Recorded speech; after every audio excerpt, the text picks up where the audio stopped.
Assalamualaikum warahmatullahi wabarakatuh.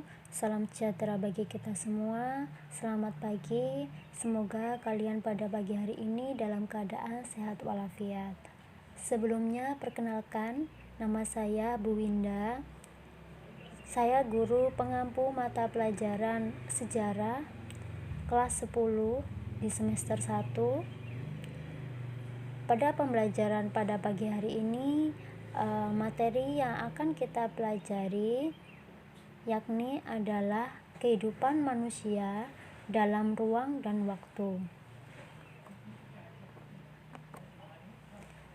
Tujuan pembelajaran pada pagi hari ini adalah 1.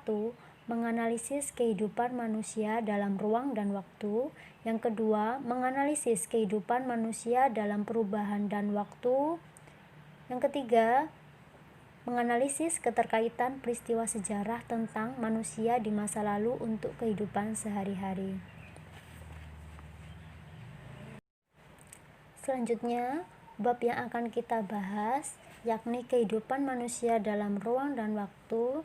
Terdapat 3 subbab. Yang pertama adalah manusia hidup dalam ruang dan waktu, manusia hidup dalam perubahan dan keberlanjutan, keterkaitan peristiwa sejarah dan kehidupan masa kini. Untuk hari ini yang kita pelajari adalah manusia hidup dalam ruang dan waktu dengan subbab kedudukan manusia dalam sejarah dan konsep ruang dan waktu. Yang pertama adalah manusia hidup dalam ruang dan waktu. Berbicara tentang manusia, tidak akan lepas dari sejarahnya. Manusia tanpa sejarah hanya akan membuat eksistensi manusia yang hidup, berkembang, berkebudayaan, dan berperilaku patut dipertanyakan. Di sini, sejarah terdiri atas kejadian-kejadian yang dialami manusia. Kejadian tersebut merupakan bukti bahwa manusia hidup dan dalam ruang dan waktu. Jadi kita tahu bahwasanya kedudukan manusia merupakan sebagai objek sejarah, sebagai penggerak sejarah. Jadi peristiwa sejarah tidak lepas dari manusia. Kemudian dalam peristiwa sejarah, manusia mengalami berbagai hal dalam hidupnya dan semua itu berlangsung dalam ruang dan waktu. Keberlangsungan sebuah peristiwa itu pasti melewati medium ruang. Ruang sendiri memiliki arti yaitu tempat berlangsungnya atau terjadinya peristiwa sejarah. Konsep penting dalam sejarah itu adalah waktu. Hal ini dikarenakan kehidupan manusia tidak akan bisa dilepaskan dari yang namanya waktu. Peristiwa sejarah manusia berjalan dengan dinamis bukan statis. Mulai dari manusia itu berada dalam kandungan, kemudian lahir hingga beranjak dewasa dan menjadi orang tua. Kalau kita melihat hal itu, kita bisa menyadari bahwa fase kehidupan manusia menunjukkan adanya kesinambungan dalam kehidupan manusia. Dan kehidupan itu terikat oleh ruang dan waktu. Setiap manusia dan hidup lainnya hidup dalam waktu dan tidak dapat dilepaskan dari waktu. Dan waktu berkaitan erat dengan kehidupan masa lalu, masa kini, dan masa depan. Jika dilihat dari gambar, yakni dalam lingkaran terdapat ruang dan waktu, yang tengah-tengahnya adalah manusia. Jika digambarkan bahwasanya manusia tidak bisa lepas dari ruang dan waktu dalam peristiwa sejarah. Sebelum kalian ketahui, dalam pembelajaran sejarah yang kita bahas adalah tentang masa lalu, ilmu yang mempelajari masa lalu. Selanjutnya adalah pembahasan contoh ruang dan waktu. Contoh waktu. Contoh waktu yang pertama yang dibahas biasanya berkaitan tentang waktu, yakni jam, hari, minggu, bulan, dan tahun. Sedangkan contoh ruang adalah desa, kota, dusun, dan lain-lain. Sehingga jika terdapat pembahasan peristiwa sejarah, bisa dikaitkan dengan contoh sejarah lokal, sejarah nasional, dan lain sebagainya. Pembahasan selanjutnya adalah konsep ruang dan waktu. Setelah kita pelajari tadi, kita tahu bahwasanya ruang adalah tempat terjadinya suatu peristiwa atau cakupan pembahasan. Jadi tidak mungkin suatu peristiwa tidak ada tempat terjadinya. Kemudian konsep waktu. Konsep waktu menurut Kuntowijoyo dibagi menjadi 4, yakni yang pertama adalah perkembangan. Perkembangan terjadi apabila masyarakat mengalami pergerakan berturut-turut dari satu bentuk ke bentuk yang lain.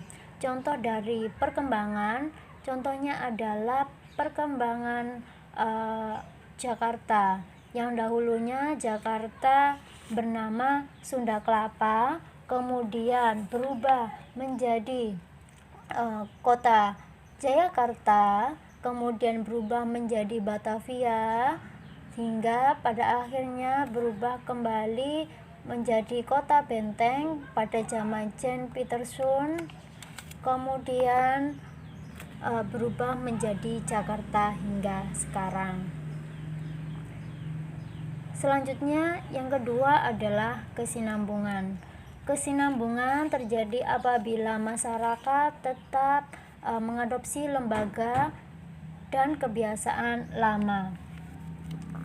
Kesinambungan di sini merupakan bentuk dari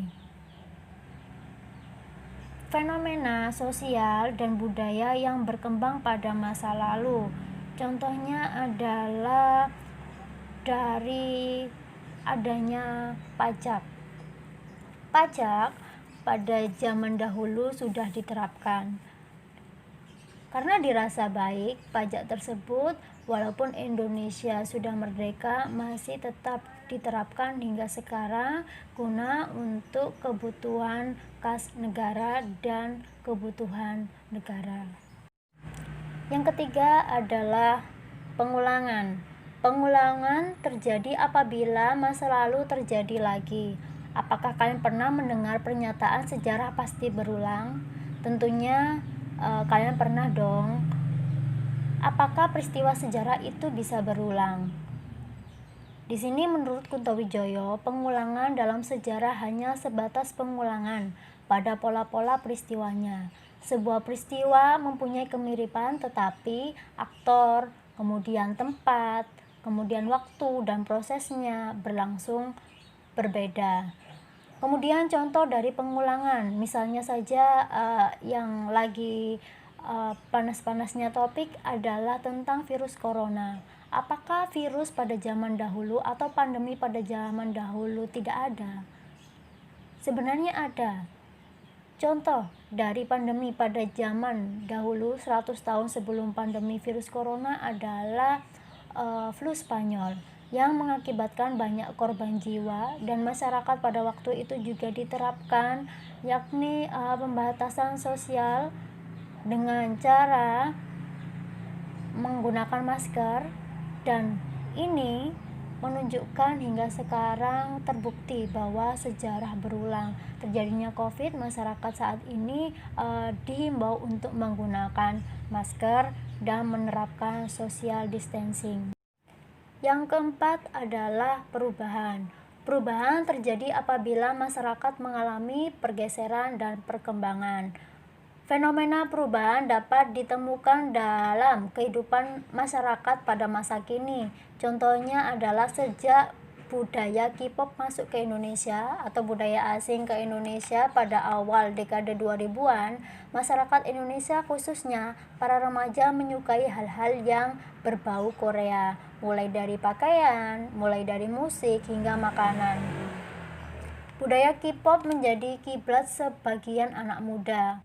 Kebudayaan asing tersebut seharusnya kita sikapi dengan lebih selektif untuk dalam hal pemilihan kebudayaan, sehingga kebudayaan asli Indonesia tidak dapat tergantikan bahkan tergeser oleh kebudayaan asing. Kemudian tentang kedudukan manusia dalam sejarah. Di sini manusia bisa sebagai objek sejarah dan juga bisa sebagai subjek sejarah. Manusia sebagai objek sejarah. Di sini yang dibahas adalah sejarah hanya bercerita tentang manusia dalam ruang dan waktu saja, berarti dalam tempat dan waktu saja. Kemudian, objek sejarah menunjukkan bentuk perubahan atau perkembangan aktivitas manusia dalam dimensi waktu, yakni dimensi masa lampau. Jadi, setiap peristiwa sejarah di sini manusia bisa dikatakan sebagai objek sejarah. Kemudian yang kedua adalah manusia sebagai subjek sejarah. Di sini manusia berperan sebagai pelaku sejarah. Kemudian pelaku sejarah merupakan orang yang terlibat secara langsung dalam peristiwa sejarah. Jika kalian menulis sejarah, biasanya harus disertai dengan bukti yang ada, dengan objek sejarah yang tepat, dan disertai dengan subjeknya. Dan bisa lebih akurat jika kita mewawancarai atau menanyai secara langsung orang yang terlibat dalam peristiwa sejarah agar datanya lebih akurat. Cukup sekian untuk penjelasan materi hari ini. Semoga menambah pengetahuan kalian. Apabila ada kurang jelas, bisa ditanyakan di grup WhatsApp ataupun Google Classroom. Cukup sekian untuk materi hari ini, kurang lebihnya saya mohon maaf. Semoga bermanfaat bagi kita semua. Assalamualaikum warahmatullahi wabarakatuh. Salam jas merah.